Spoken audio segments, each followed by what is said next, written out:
Sprint Right Option Podcast. We are back, part of the Blue Wire Hustle Network.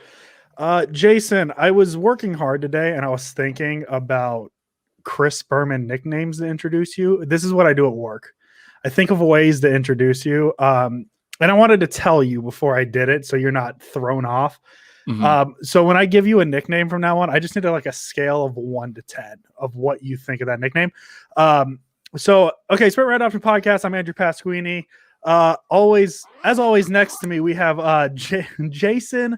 You can stand under my umbrella, Ella A Ponte. How you doing, Jason? That one's a 6. 6? Okay. Yeah. I'm not gonna lie. At first it came off a little cheesy, but actually I really liked the delivery and it worked. Thank you. I was really nervous to sing Rihanna on the podcast, but I thought you close your eyes, I probably sound roughly the same, right? I mean, it's the same exact thing. I had to double and look to make sure that my co-host didn't just morph into 33-year-old Rihanna. I don't like LeBron enough to be Rihanna. So Jason, we're gonna talk about comfort and being comfortable. I'm pretty comfortable with you. I like to think you're pretty comfortable with me. Of course. We're going to talk about different quarterback situations in terms of, what's realistic. We're not going to go if the Niners get Patrick Mahomes, how comfortable. We're going to talk realistic scenarios and how comfortable we are with those on a scale of 1 to 10, I guess. I guess the theme of today is a scale of 1 to 10. So let's just dive into it. I think that's the best way to do it. Why do we need to dally around? So we will start with what I think is becoming the most likely scenario, and that is Jimmy Garoppolo as the starting quarterback and signing a backup. On a scale of 1 to 10, Jason, how comfortable are you with that situation and why? 6. And with a backup, it depends on who the backup is. 6 because I'm not on board with the narrative that Jimmy Garoppolo is absolutely trash. That's not how that works. That's not what it is at all. Asking for an upgrade isn't saying that one person is trash, right? So, it all depends on who the backup is. And yeah, I mean, 6 is fine for me. It is the most likely, but I don't know. That one is just lukewarm, right? A 6 is favorable, but it's not when you get into that 7, 8, 9 range, that's when you're yeah, I'm all in on this. I really like that. Yeah, I think for me, it's going to be a 5. And that's because one of the big things we talked about during the regular season is all the Niners need is average quarterback play. Right. Jimmy Garoppolo, I'm not calling him average. Please don't twist my words on this. Jimmy Garoppolo at worst is going to give you average quarterback play. So that's why I would say the comfort level is at about a 5. I'm going to say 5.5. Just because you kind of know what you're going to get from him. It just comes down. I think the reason the comfort level is not higher is because you don't know if you can get a full 16 game season out of him. So for me, I would say a 5.5 comfort level for Garoppolo and an NFL backup. I don't care who that backup is, as long as it's NFL quality. Unless it's Jameis Winston, then your boy is at a 10. But yeah, any NFL any just proven NFL guy, whether it's Ryan Fitzpatrick or just to throw a generic backup named John Skelton. He's not a free. I don't even think he's in the league. I don't know why that's the name I picked. But just an NFL backup with NFL experience, I think that is a fine situation for the San Francisco 49ers. Yeah, I mean, with Fitz, I'm sure we're going to get into this portion of it as well, too. With Fitz, you can bring him in, start him, and start him for $5 million. Save a ton of money, and I'm sure we'll get to that portion of the discussion. But that's the idea, and also I really hate the idea of saying you need to have a proven backup, because if you need to have a super stud backup, then you need to fix who's in front of him, and I think that's more the discussion than anything, really. And again, when I say fix, I'm not talking about play. I'm talking about he doesn't play all the time. He's only had one full season. And when you allocate that amount of money to somebody and they're not, especially at the most important position, and they're not playing, it's all a waste at this point. To try to go to somebody more durable that sounds like a good plan. That sounds like a very good plan.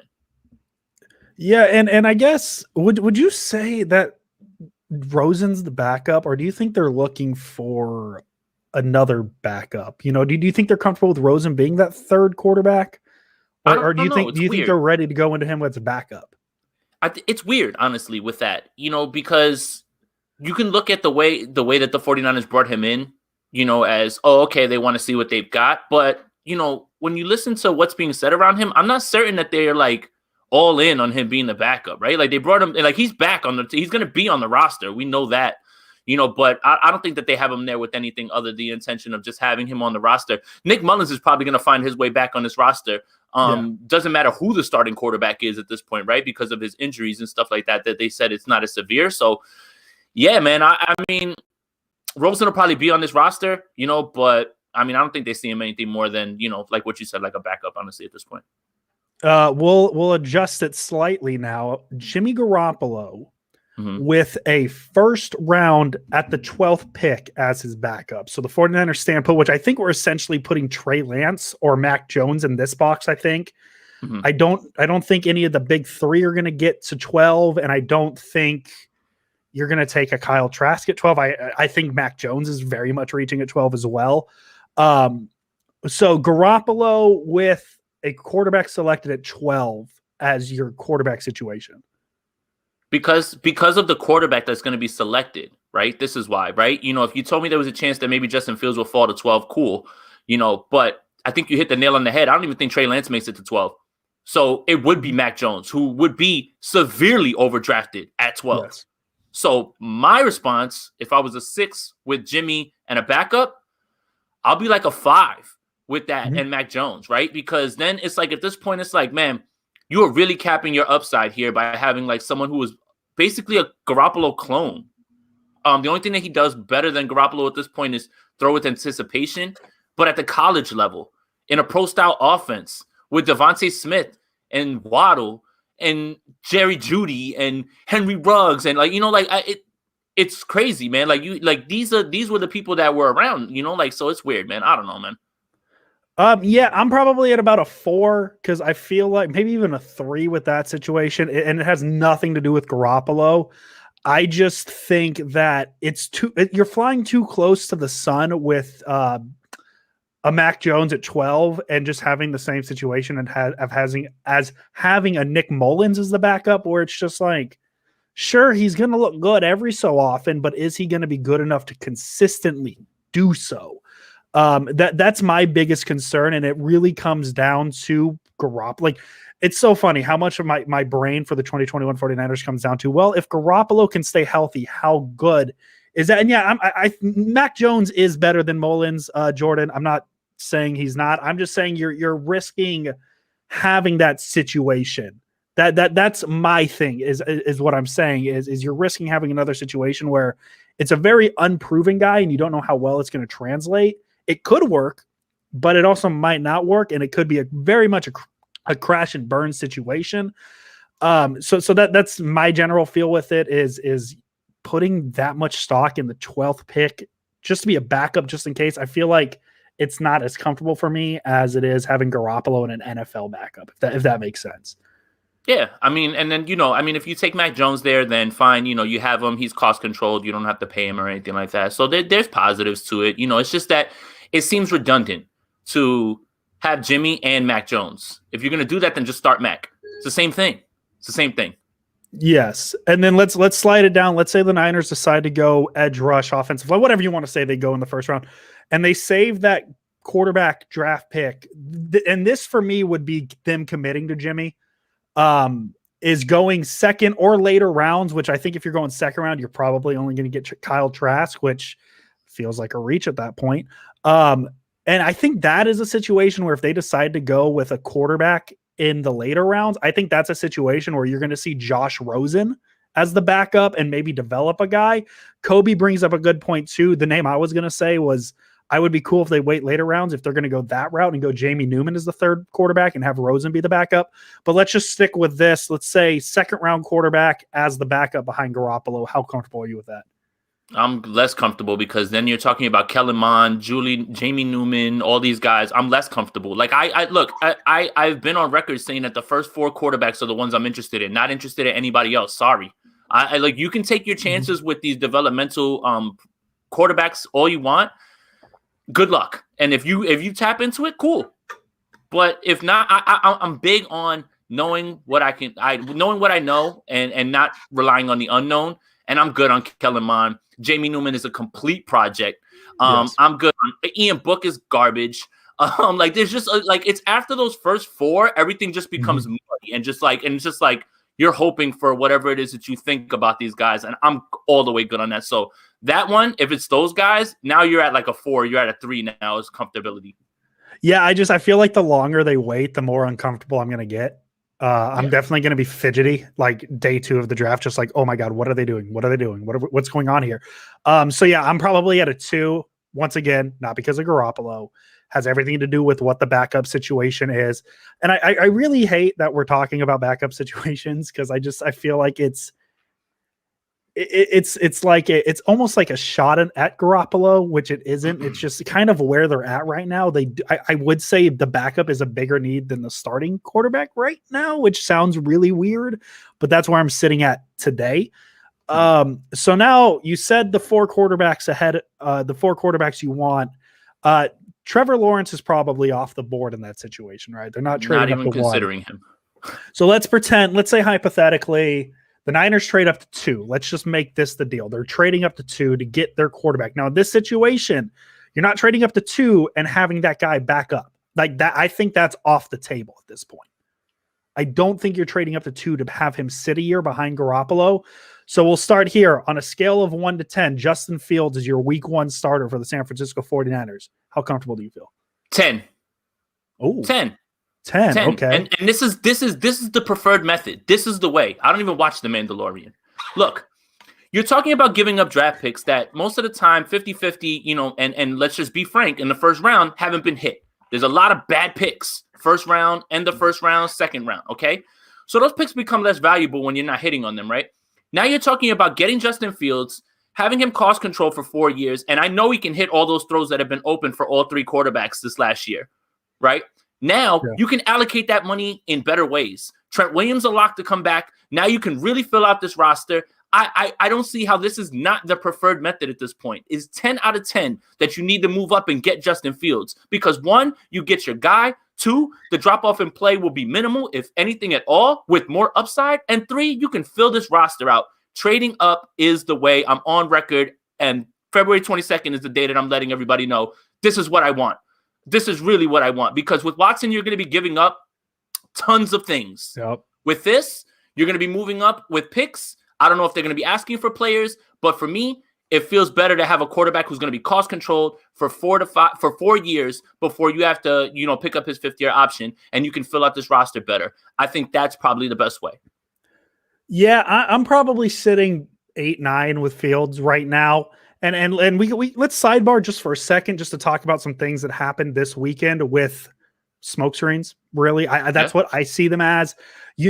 So there's people now coming out and saying, you know, Justin Fields not good at reading the field or whatever. You know, whatever came out this week.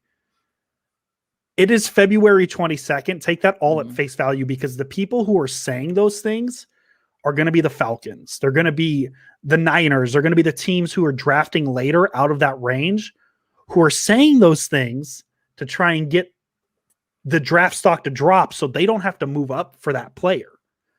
That to me is what all this is at this point. Everything at this point is a smokescreen to me. Yeah. Things are going to be clearer come April. But right now, the stuff you're hearing about Fields and even Wilson's captaincy thing, which I think is a very weird argument, it's all things people are saying to try and get their guy to drop to where they're at. Absolutely. And isn't it funny how the same concerns seem to come about on the same quarterbacks all the time? And you know exactly what I'm talking about. I'm not even trying to dance around the issue. But, you know, again, let's dispel this narrative because there's been plenty of people who are smarter than me that have written articles about what's going on with Justin Fields and how he locks into his one read. So, look, this isn't something I came up with on my own. This is something I learned by talking with people who are smarter than me. But the way that is it Shane Day, something Day, whoever their head coach is for Ohio State. Yeah. All of those routes take forever to develop in their choice routes, which, you know, the receivers choose not to declare on time. So Justin Fields has to sit there and wait, right? That's one thing. Two, there's plenty of instances of him going through the field. So for me, when it comes down to you saying that Justin Fields is a one-read quarterback, you're either one, not understanding what you're seeing, or two, willfully ignorant and just going ahead with whatever narrative you're being paid or told to give out because of the things that you mentioned about where does he fall? Can I get him now? Can I drop his stock far enough? You know, I just find it funny how the same quarterbacks, black quarterbacks, get the same sort of thought process always. And this is it's just funny to me. Yeah, it's really coded language at this point. It's same thing with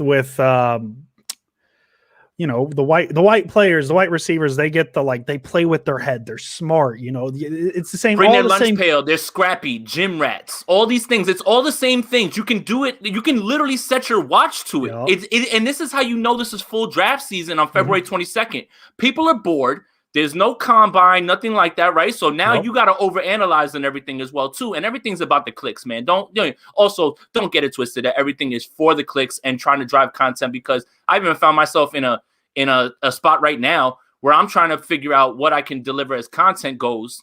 That is actually going to be something that people want to hear. So yeah, don't dispel the idea that people are just writing things so you can click on it.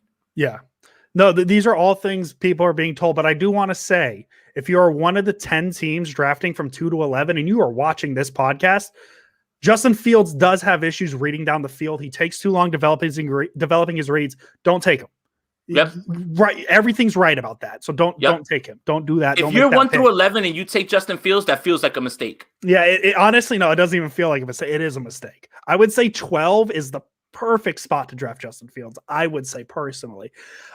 So let's say over the next 2 months here, Zach Wilson shows out, whatever, pro day, whatever it may be. And the Niners decide, you know what, Zach Wilson, he's the guy. We're trading up to 2 to get Zach Wilson out of BYU. Jason, how comfortable are you with Zach Wilson? I am. I'm good with Zach. I don't want to be swayed by something that I read about how out of structure and how he may not fit, but I respect Benjamin Solak's work a lot. Yeah. So his article was a little bit eye-opening when it came to that. And then when you try to cross-reference it with the film, it is there, what he's talking about. So look, I want Justin Fields because of, the QB collective thing. Kyle's been with him. I feel like, it's time for them to get somebody like that. Zach Wilson would be fine. So if I'm a 10 for Justin Fields, I'm a 9 for Zach Wilson, and I'm good either way. Get me one of those guys and we'll be fine. Yeah, I think Fields has a higher ceiling. But also the same thing with Wilson though, is would you be surprised if in 10 years we're standing back and saying, yeah, Zach Wilson was the best quarterback in this draft, even better than Trevor Lawrence? Would you be surprised if that's a thing? No. I really think for me, my comfort level is probably the same with Zach Wilson, because if the 49ers decide to trade up to 2, whatever quarterback they're taking is right. To me, I think I trust Shanahan that much where if he decides Zach Wilson's the guy, then Zach Wilson's the guy. If he decides Justin Fields is the guy, then Justin Fields is the guy. People like to talk about his ability to look at college quarterbacks. Yeah, we could talk about the Deshaun Watson situation and that draft class, but the Niners really yes, in 2017, they were in a position to take a quarterback in the first round, but they haven't been in that position since. And so whoever the Niners feel like is the right guy, if they trade up, then he's the right guy. And I'm not going to question it. I trust Shanahan that much. Yeah. I mean, and we've been on record saying that, this offseason is the most crucial, not in my eyes, but in the eyes of one, the fan base, and probably two, this front office, right? Because that's the thing that really gets me nervous about the way that they move, right? If they start to panic. So look, the disclaimer is, as as one of the creators of OnlyShans, I trust Coach. Yeah. But if Coach runs it back with Jimmy and this offense sputters, you deserve it then. That's up to you now at this point, and that's my thing. Yeah, I think there's realistically, let's be honest, there is a calculated risk with whoever they pick at quarterback. I don't think there's any 100% clear option, because I could see a Deshaun Watson situation where just man, they probably paid too much for that. So every quarterback decision they make from this point on, there's going to be a calculator risk to it. I don't think there's a 100% obvious choice, but I think there's more right choices than wrong choices, if that makes any sense. We're going to leave the draft now. We got two more that I think are on the board. We're going to go NFL level. We're going to replace Jimmy Garoppolo with Sam Darnold. We're going to trade Garoppolo to, we're going to trade, the Niners are trading for Darnold. They're going to send Garoppolo to, let's say, New England. I don't know, that's just the place. So Sam Darnold, scale of 1 to 10, how comfortable are you with him with week 1 starter? 4. Look, I've been on record saying I understand the thought process, the potential. 23 years old, I get it, right? Again, I'm just big on what I know, right? So here's the thing. First is the price. Mm-hmm. I'm not sending a second and a third for Darnold. Mm-hmm. Not happening. Not going to happen, bro. I don't want that, okay? Second of all, this will be an audition of sorts. And what I mean by that is it's his 4th year. So let's say he puts up a season where you say, okay, you know, this is what we're looking for. Now you have to commit to that 5th-year option, which is $22 million. And then you have to sit there and decide, is this the outlier season or is this the rule? I don't like things that are gambling like that. I don't like things that I don't know. So I'm not good with this in any way. Especially when you consider cost, which is going to be, like I said, you know, they floated out, somebody floated out there a 1st-round pick. I don't think anybody realistically thought that. But sending 2 picks for Sam Darnold to see what he can do in 1 year, and then you might not pick up his 5th-year option. And if you do, it's going to be $23 million. Yeah, I'm not cool with that either, honestly, at this point. Yeah, I'm going to sit at a 4 as well. I think finding out what he really is intriguing to me. I don't think you could automatically pencil in he's away from Gase now, he's gonna be good. I don't think you could do that like Tannehill. I think there's value in finding out what he is, but if the Niners decide that Sam Darnold is the choice, you're essentially redoing the Garoppolo thing. You're gonna find out what he can do for 1 year and then commit. That's what you have to do. And so it's to me, that's scary. I don't want to just get a quarterback just to find out what happens again, because then you might just be restarting the whole cycle. But they did that already. And that's the other thing. I'm sorry, Andrew. I didn't mean to cut you off. They did that already. Good. That's what Josh Rosen's here for. Mm-hmm. So if you're going to try whatever reclamation project you want or whatever it is you can tap into, you already got a guy here that's in the same draft class as him. Mm-hmm. What are we doing? Yes. And I don't think the 49ers, 2017 49ers, 100%, or 2018 49ers, 100% take that risk, trade for Garoppolo, see what he is, because you're in a position to do so. The 2021 49ers, if things go right, we're talking about a potential Super Bowl team. You couldn't say that in 2017 when you trade for Garoppolo. The Niners are not in a position to find out what happens with Sam Darnold.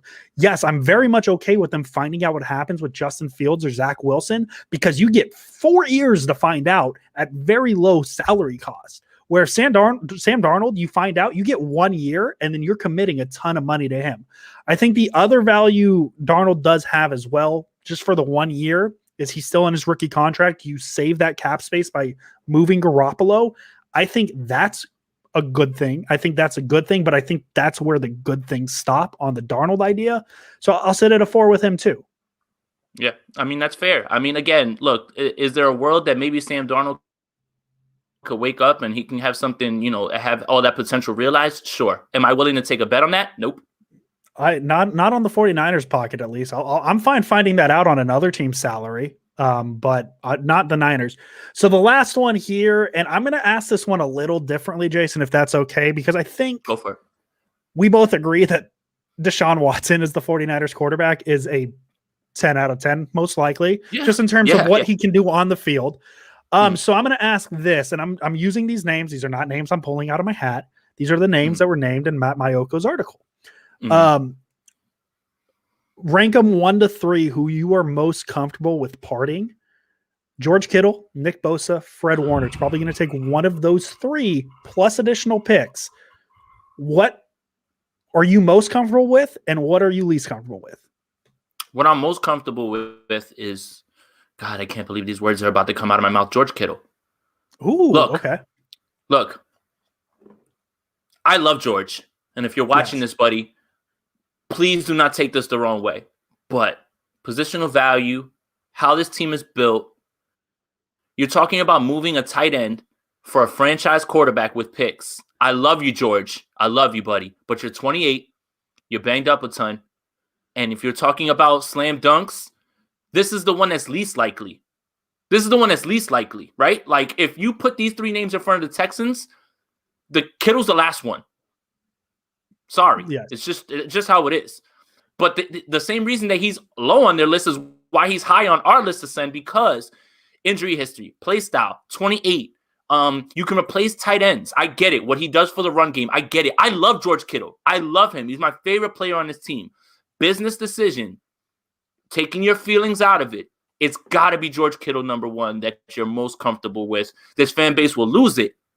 But as far as what you can replace and what you keep with Warner and Bosa while getting Deshaun Watson, I think that's too big to ignore. So I'm going to say Bosa. And kind of the same thing. Nick Bosa, if you are watching, I love you. I love you with all my heart. And if this was The Bachelor, I would give you a rose. But to me, it's the most cost-effective route, if that makes sense. Mm-hmm. Because middle linebacker, they're not commanding a huge salary in terms of what you think. Like, I know Warner's not going to come cheap when they have to extend him. I think that number is significantly lower than what Nick Bosa is going to command. And you already know what you're paying George Kittle. And I think what we've seen with this defense, I think Bosa can be replaced. I'm not saying they can easily find a guy at his level, but we saw what this defense could be without that high-end edge rusher last year. And obviously you're going to have to bring back certain guys to make it work. And I don't think this defense has that top 5 ceiling anymore. I think a top 10 area is safer. But if you get Deshaun Watson and can retain a top 10 defense by keeping Warner and getting rid of Bosa, that's fine. I think you could run back with that and be a Super Bowl contender. I think just the unknown of what that cap number is going to be, because the edge market could blow up by the time Bosa's extension is due. And I feel like at this point you're betting on what can save, what position is going to cost less in 2 years. Is it going to be Fred Warner's middle linebacker contract, or is it going to be Nick Bosa's edge rusher contract? And you already have Deshaun Watson's contract on your payroll. I think Bosa would be the easiest choice. And that's just from a front office standpoint. I get what he does on the field and talent-wise, but I think that makes him a little bit easier to trade. And that's a great point. One, he has the most value out of all of them, right? Edge rusher is a premium position, and Nick Bosa is incredible, right? We've seen it, right? But, that's the thing, right? With Watson, you can see defensive regression and still be a Super Bowl team. If you run it back with Jimmy, you have to have a number 1, 2, 3 defense. Mm-hmm. You have to. That's the sad part. That's the scary part, is that you can't just have a top 10 defense. You have to have a defense that is choking everything off. And that's where your roster construction comes into play and why it's a little bit off. You can see a slip in defense because your offense goes here with Watson. But if you run it back with Jimmy, that defense has to go back to 2019 levels. And I've already stated on this podcast numerous times that's not happening, let alone the fact that DeForest Buckner and Dee Ford are not there anymore. That's my issue. And that's a great point. Yeah, so I think too, maybe if you throw Bosa out there, maybe they take one less pick. I don't know. This is all hypothetical. Bosa's were 2 firsts. Yeah, Bosa's to me, were Bosa 2 firsts. So if I send you Bosa, if I send you Bosa, no more picks. Those are your 2 picks. Yes. I think Bosa's worth the 2 pick. You're probably also going to have to throw in 12 as well, just because I think a lot of it is the Texans are trying to move into this draft, which is fine. But if you're trading Nick Bosa, that limits the amount of picks the 49ers should trade in my mind. So I just nothing against any of these 3. Like, we love all 3 of these equal. Like they're great 49er players, but if it comes to getting a Deshaun Watson, I think you got to part with one. And that's just what it is. Right. And the last thing I'll say about this is, and I see a lot of it on 49ers Twitter, everybody wants whatever it takes until whatever it takes shows up on your doorstep. Mm-hmm. And that's when you need to take those takes back, because whatever it takes is going to cost one of these guys if you want to get Deshaun Watson, bottom line. And you're not going to like that. But whatever it takes, right? Yeah. And if it's Deshaun Watson. It's Deshaun Watson. Like, I just feel like you can part with one of those three and be fine still. Two of the three, that's another story. But one of No the way. three, I think it's you have to at that point.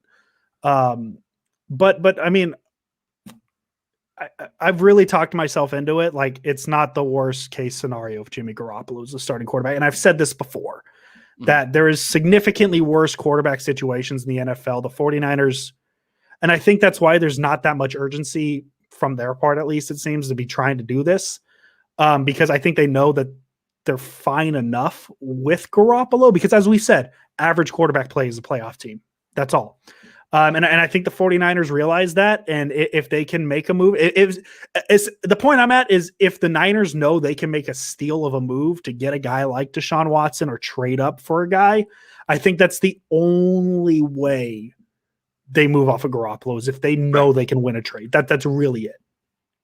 That's it. So the two scenarios, right? The one that I'm most in favor of is getting Justin Fields. But I'll take either Fields or Watson. It's just, you have to understand, like, the reason that I'm like, again, my points on moving up for Fields is cost controlled. You probably don't have to send one of these three players that we just noticed, we just noted for him. But Watson immediately, brings you, to what you want to be on offense because he's 25 years old. So yeah, man, those are the two, honestly. Anything, look, again, I trust coach. I'm with you. If you run it back with Jimmy and this offense suffers, you're going to get slandered, and I might not be, totally against all that. Make the right decision this offseason because it's really important. Yeah, for me, it's not even just make the right decision. Just make a decision and stick with it. That's to me, if we're committing to another year of Garoppolo, just be confident in it. That's all I want. That's all I'm looking for. So, Jason, we learned today that you are all in on Justin Fields, and that is A-okay. We also learned that we are very lukewarm on the idea of Garoppolo next year, but it's not the worst case scenario. We will be back Friday. We're going to figure out if it's going to be a live show or pre-recorded. We'll figure that out. We'll get you out. We'll get you that information the second we find out. Jason, have a great Monday. It's Monday. Oh, I thought it was Tuesday. Jason, have a great Monday. And as always, let's go Niners. Let's go 49ers, huh?